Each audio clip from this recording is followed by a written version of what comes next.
Wow. Hello and welcome to the Abroad in Japan podcast. Probably the best way of learning about life in Japan without actually being in Japan. I'm your host Chris Broad, and Pete Dawson isn't here today because he's currently flying somewhere over Alaska. No, he's not magic. He's in a plane heading home after a whirlwind trip to Japan. It was a lot of fun hanging out together for the first time since 2020 in Japan. And I've got a few stories that I'm sure we'll be sharing together in the weeks ahead. But today, we've got a very special guest, my former boss / senpai from my first year living and working in Japan as a teacher. His name is Dan, and he's from Mordor, better known as New Zealand. And I was very lucky to work with him for a year when I first came here. He was the guy that got me into the job, who kind of inducted me into my role as an English teacher and my life in Japan in general. For those of you wanting to live and work in Japan as an English teacher, this will be an essential episode to listen to. Or if you just want to hear about what it was like to work with me 10 years ago, also might be interesting as well. So without further ado, let's bring on Dan, the only person in this world more dry and sarcastic than myself, perhaps. Wow. Hi there, it's Chris Broad. You might have seen me from the Abroad in Japan YouTube channel, or the YouTube channel Chris Abroad. Have you? No, I haven't. Alright, cool. This is Dan. We used to work together for my first year living in Japan, right. in Sakata, right? I was in Sakata, yeah. And we've since taken very different career paths. Yeah, you're enjoying yours. That's right. Yeah, Can't okay. complain. But our careers took very different paths. I went on to do YouTube stuff, and Dan stayed in the world of education. And today, we're going to talk about what it's like to really teach in Japan. Teach English, that is. Because a lot more people are doing it these days, right? The JET program seems to go from strength to strength. And as two guys that have done the JET program who work together, I think they've got a lot of insider knowledge and stories that might be of use, right? Yeah, I'm sure. We have one or two things we can share. You might have read about Dan. He's in my book, but he's not called Dan. No, I wasn't. I was called Roy, wasn't I? He was called Roy. Because when I asked Dan, I was like, do you want to be in the book as your real name? And you're like, nah, mate, he's Roy. And I was like, oh, all right. Because Roy's your middle name. Roy's my middle name, yeah. Well, it works. And now you're in a video and everybody knows who you are. So that was useless, wasn't it? Yeah. Oh, dear. But you just brought out a book, right? I have brought out a book of my own. And it's an academic book, so it's quite niche. It is quite niche. It's quite heavy. Not going to top any bestseller lists. What's it called? It is called Plurilingual Education in a Plurilingual. Monolingualized Nation. And who's it aimed at? It's mostly aimed at grad students or students of language teaching theory. It might have some niche interest for people who want to know a little bit more about the realities of teaching in Japan. Cool. It's not for a broad audience. That's what you did there. You also claim to have thought up the name for the Abroad in Japan channel. I do continue to claim that, yeah. We'll see about that. So if you're interested in living, working in Japan as an English teacher, I hope this will be of use to you. So we first met in August 2012. I came 12, okay. a long time, 12, 13 years ago now, Jesus. And I was posted to Sakata, beautiful town on the west coast of Japan.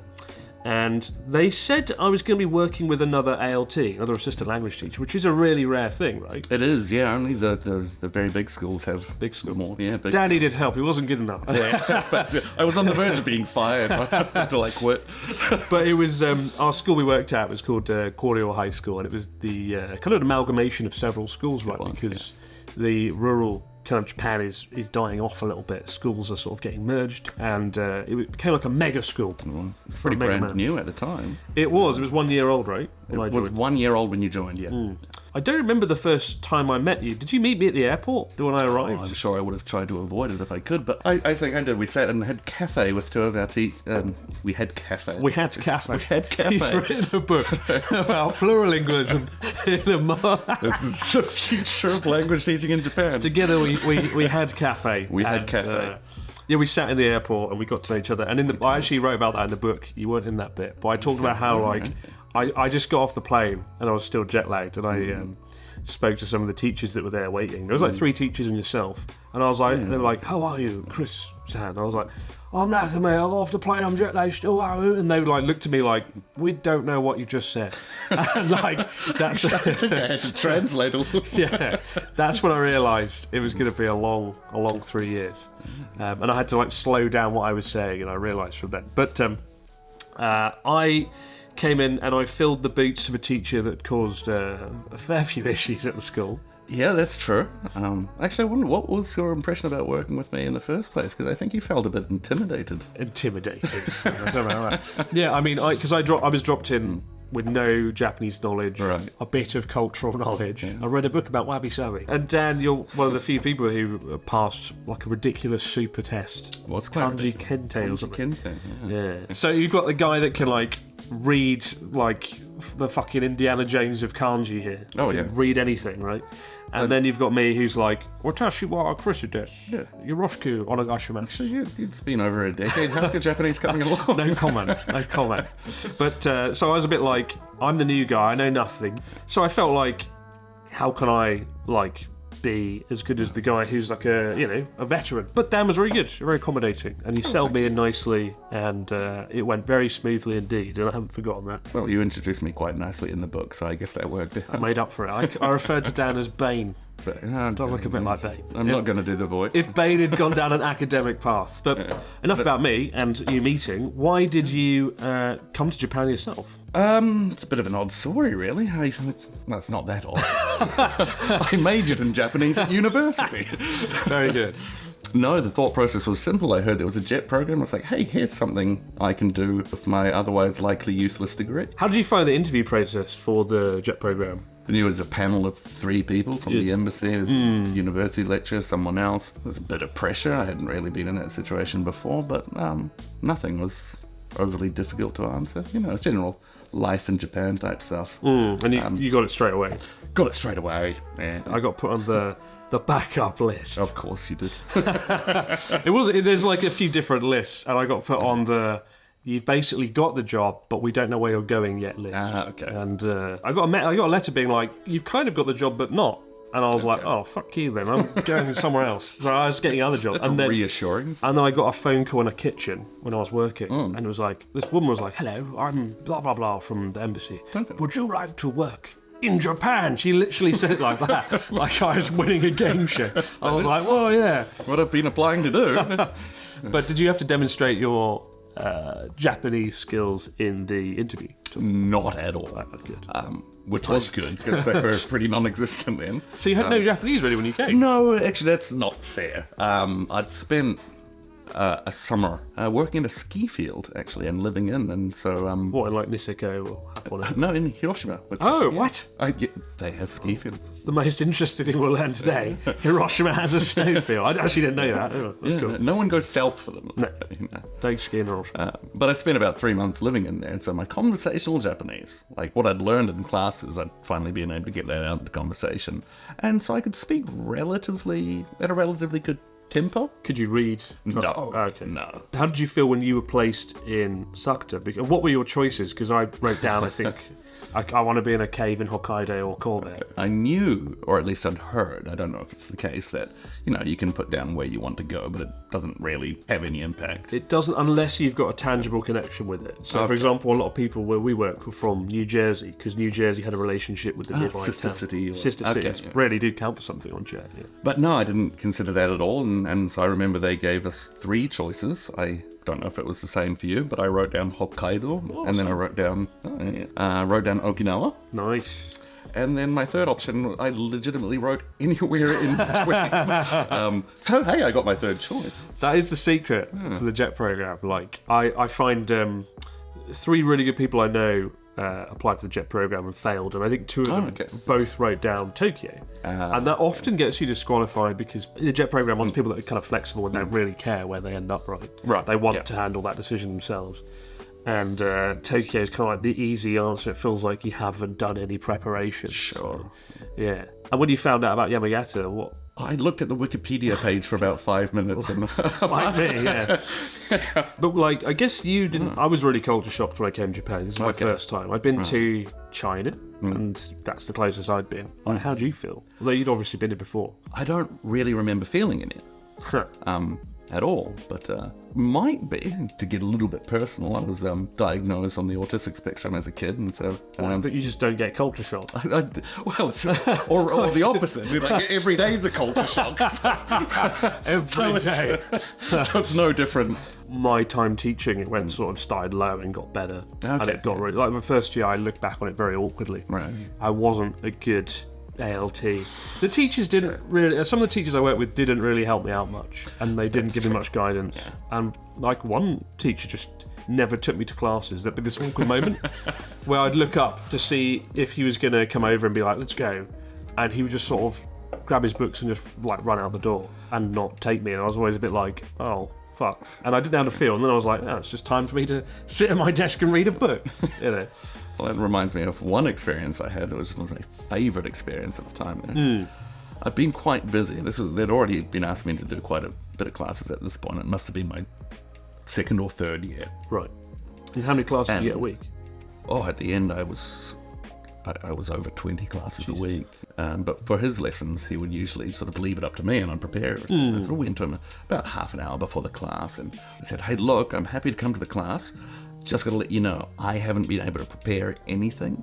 So do you want to just do your regular lesson and sort of rely on me when you need to?" He says, "Yes, yeah, that sounds like a great idea." Till half an hour later, we walk into the classroom and he turns to me and says, "So, what are we doing for the class today?" Oh, God. It was fun trying to come up with an activity with blank pieces of paper in about 30 seconds. You make it sound like an outlier. That was often my experience. That was my entire first year, essentially. Do you know what I used to do? I used to have like 5 quiz games like lined up and ready to go, and it was like a stupid, what was that quiz game? Jeopardy game. Jeopardy style quiz. And I'd have like sweets that I bought, and I'd just be like, sweets. I remember I did it so often, one of my teachers was like, took me to one side and was like, "Chris Sensei, we should stop playing games and teach students." And I was like, very good. Like, I compensated for my inabilities by just giving sweets to everyone. Like fucking Willy Wonka. That's what I do as a uni teacher now. I mean, we had 10 teachers that we worked with at our school, English teachers. And, there were a lot. Yeah. It was a real mixed bunch. At least 2 of them didn't know English, which made things very interesting. One of them, was supposed to be my supervisor in the first year, and she just didn't know how to talk to me. It was really awkward. But they were all a good bunch. I don't remember there ever being a teacher I actively disliked. No, I can't say that. No. Everybody was good. But I have heard horror stories of people ending up in bad places, and I saw just a viral Reddit post just the other day of somebody who ended up teaching at lots of schools, and the teachers just sort of ignored them. And I think it really is luck of the draw on the JET program. Like, very lucky, got good schools, but some people do get bad schools and they do get bad supervisors, and they always say on the JET program, every experience is different, everyone's just different. But it's really interesting. When you work at the same school, it's not so different, but yeah, it is luck of the draw. In my book, I talked about how you had a bit of a reputation when I arrived. I talked to other teachers, and I was like, "Oh, do you know Dan?" And they were like, "We don't see him much. He's good at Japanese, he's fluent, but he doesn't interact with us." Oh, the other ALTs. The other ALTs, yeah. The other, like, foreign folks. Right, yeah. And you sort of worked out at some point that you didn't want to hang out with them. Like, how many years were you in the job before you were like, "Oh, I'll just do my own thing, and not talk to other foreigners"? Honestly, pretty early on. Actually, I do remember you. But it was kind of related to my Japanese study. I thought, well, I'm in Japan, and I do want to level up my own Japanese, even if only for the teaching side of things, but for other opportunities beyond that. And I thought, well, if I'm in Japan and I'm wanting to put effort into Japanese, why would I put myself into situations where we go out for drinks and things and we're all speaking English?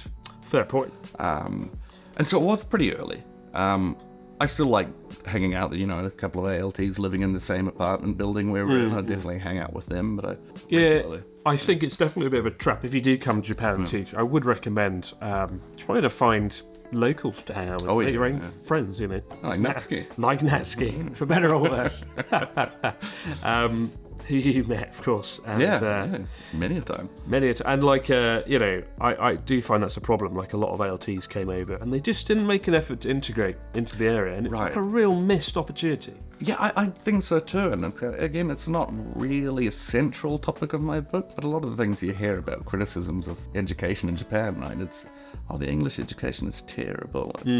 Of course, it has its flaws, but I mean, on the other hand, when you've got people living here and they're not immersing in Japanese. Yeah, I mean, that's a good point. I mean, when I learned Japanese, it made me feel more confident dealing with students, and it kind of set an example to them Oh, he's making an effort to learn Japanese, Yeah. or making an effort to learn English, kind of thing. Yeah, absolutely. Has the JET program got bigger or smaller over the last decade? Generally, it's consistently trended to getting bigger. It had a dip after the earthquake. Of course, yeah. yeah. That's how I got through.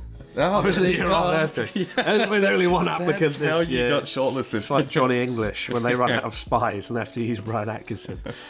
It's, yeah.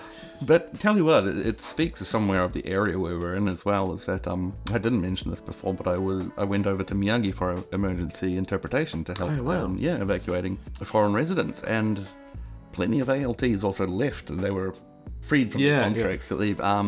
At least in Miyagi, not one of them did. Oh, wow. 3 of them had lost their houses, but they still decided to stay around. That's pretty good. Yeah. That's cool. What kind of person do you think would be ideal for the JET program? I think my idea on who would be good is different from who gets hired often.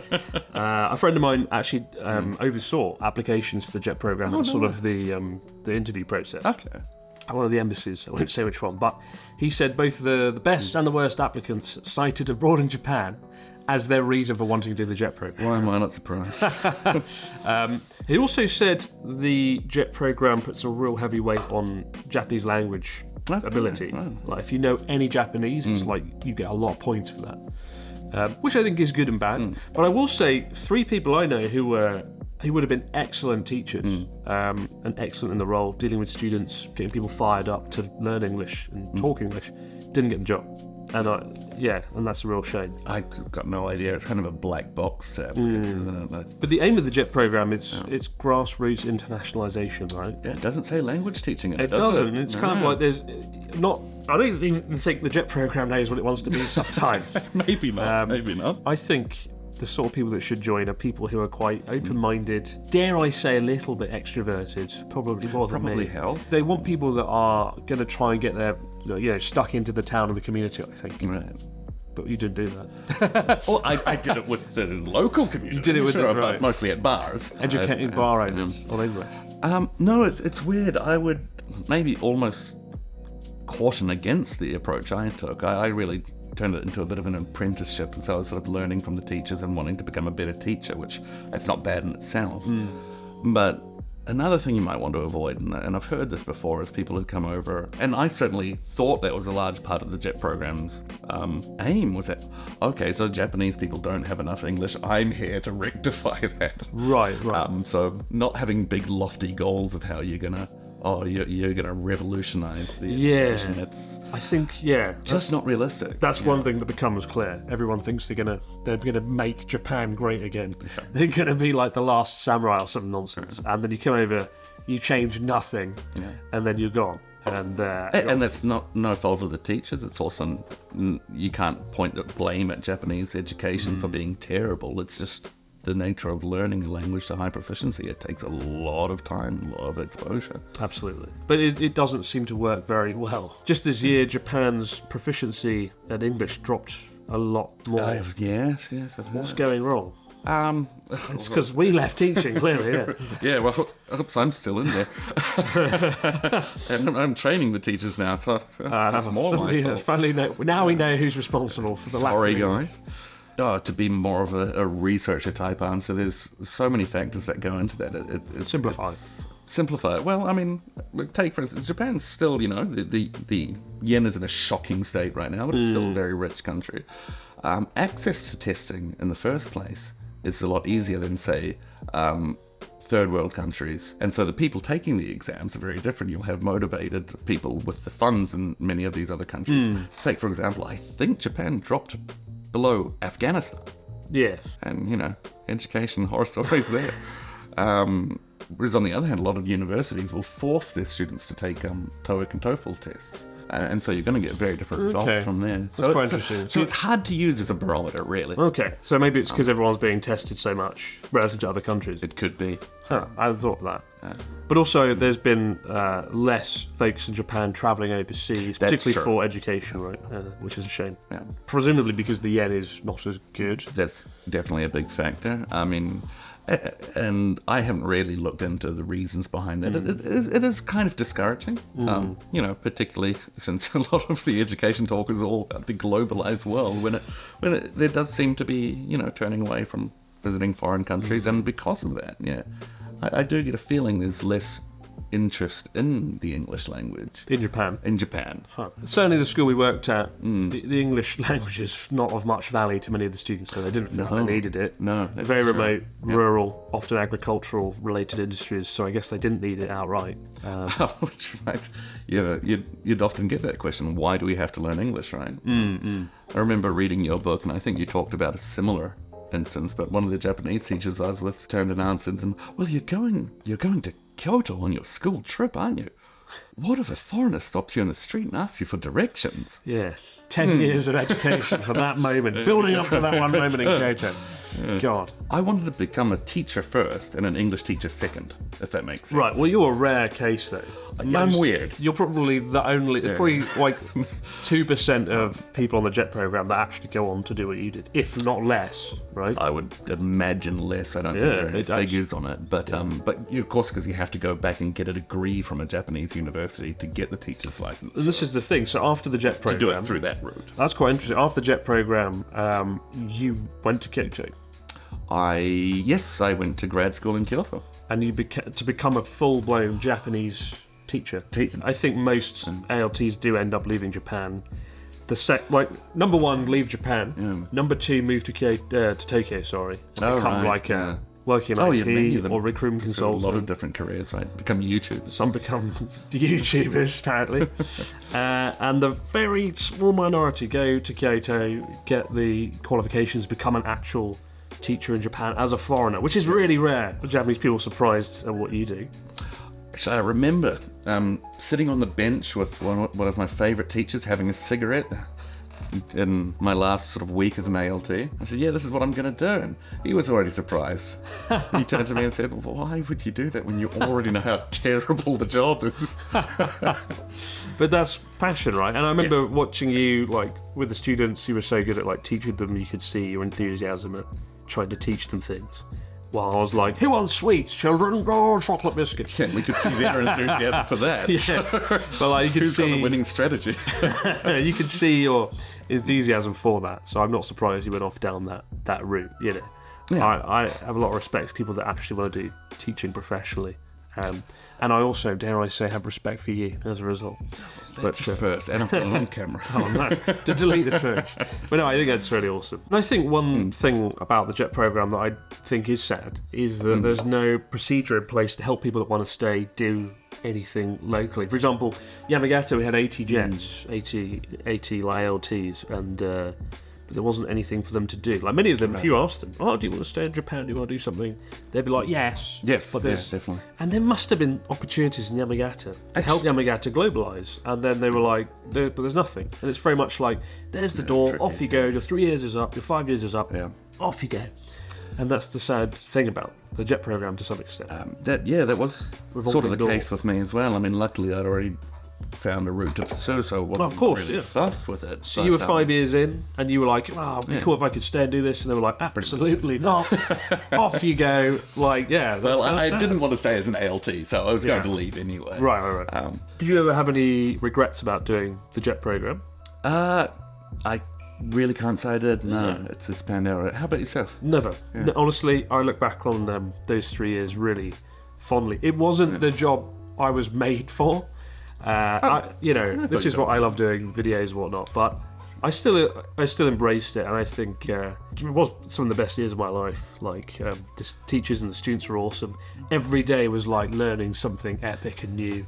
Yeah, it was a constant adventure, and I think I've tried to recapture that by doing YouTube and trying to do crazy, silly things. But really, maybe I should watch some of your videos. No, don't do that. But like, maybe it's nothing can recapture that sense of wonder and excitement of being sent somewhere, not knowing where you're going to go, integrating, meeting people, having to learn a whole language and culture, just the most incredible thing. And I think, if you're ever interested in the JET program, do seriously consider it. Do your homework in advance.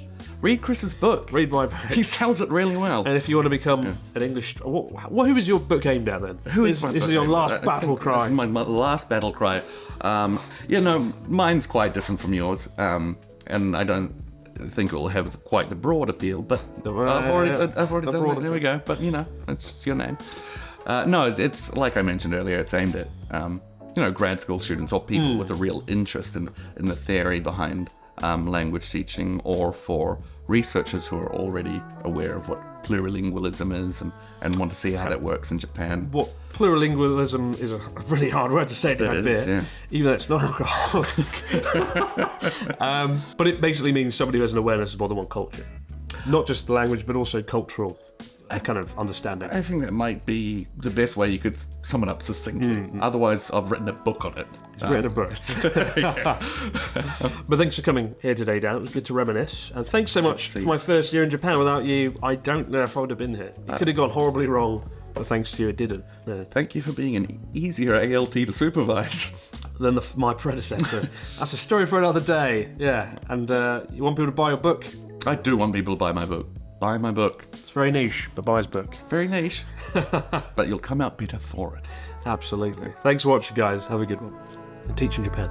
Teach in Japan.